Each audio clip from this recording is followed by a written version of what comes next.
রুডির নোংরা কুকৃতি জানার পর এবার নিজেকে শেষ করে দেওয়ার সিদ্ধান্ত নিল সোনা। হ্যাঁ বন্ধুরা, এমনটাই দেখা যাবে অনুরাগের ছোঁয়ার আগামী পর্বগুলোতে। আদালতে রুডির খুনের বিচার শুরু হলে তখন দীপা জোর গলায় বলবে, আমি নিজেই রুডিকে খুন করেছি। সে অনেক খারাপ ছিল, তাকে আমি মেরেছি, এর জন্য এই শাস্তি নিতে প্রস্তুত। তবে তাকে বাঁচাতে হঠাৎই রূপা সেখানে চলে আসে। রূপা বলবে, মা মিথ্যে বলছে, খুন আমি করেছি, রুডিকে আমি মেরেছি। দীপা বলবে, চুপ কর রূপা। রূপা বলবে, আমি জানি মা, আমি খুব ভালো করেই জানি তুমি আমাকে বাঁচাতে চাও, তাই মিথ্যে বলছ।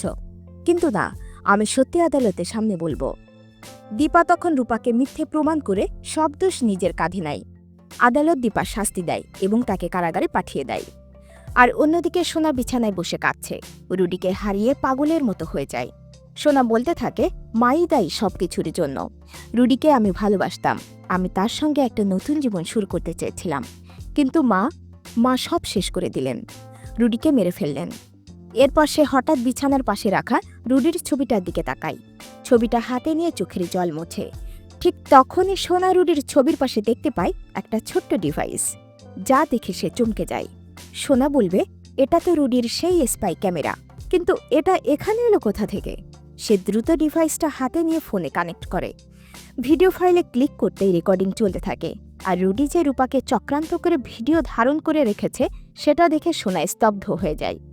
ভাবতে থাকে, এসব রুডি কি করেছে। সোনা ভাবতে শুরু করে, রুডি রূপার সঙ্গে কি করার চেষ্টা করছিল, সম্মানহানির চেষ্টা? তাহলে দিদি আত্মরক্ষার্থেই রুডিকে আঘাত করেছিল। সোনা বুঝতে পারে তার মা দোষী না, মা তো শুধু দিদিকে বাঁচানোর চেষ্টা করেছে। আসল খুনি মা নয়, দিদির দোষও নেই। সবটা জানার পর সোনা নিজেকেই বারবার দোষারোপ করছে। যেই রুডিকে সে এতটা ভালোবেসেছে, মায়ের বিরুদ্ধে গিয়ে রুডিকে বিয়ে করেছে, কিন্তু রুডি যে এতটা নোংরা কাজ করবে এটা তো সোনা ভাবতে পারেনি। মনে মনে সোনা বলবে, আমাকে মা বারবার আটকানোর চেষ্টা করেছে, দিদি বারবার বলেছে রুডি ভালো নয়, কিন্তু আমি তো কারো কথা বিশ্বাস করিনি। আমি ওই নোংরা ছেলেটার জন্য সবাইকে কষ্ট দিয়েছি, সবাইকে ভুল বুঝেছি, তার জন্য আজ আমার মা জেলে শাস্তি পাচ্ছে। আমি আমার দিদিকে মেরে ফেলতে চেয়েছিলাম এই রুডির জন্য।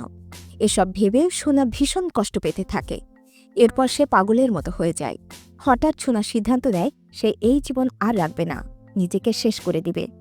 আর তাই সবার আড়ালে সোনা বাড়ির পেছনে গিয়ে নিজেকে ফাঁসিতে ঝুলিয়ে শেষ করে দিতে চায়। তো বন্ধুরা, এবার কি তবে সোনা নিজেকে শেষ করে দিবে? তোমাদের কি মনে হয় কমেন্টে জানিয়ে দাও। আর নতুন পর্ব পেতে চ্যানেলটি সাবস্ক্রাইব করে দাও।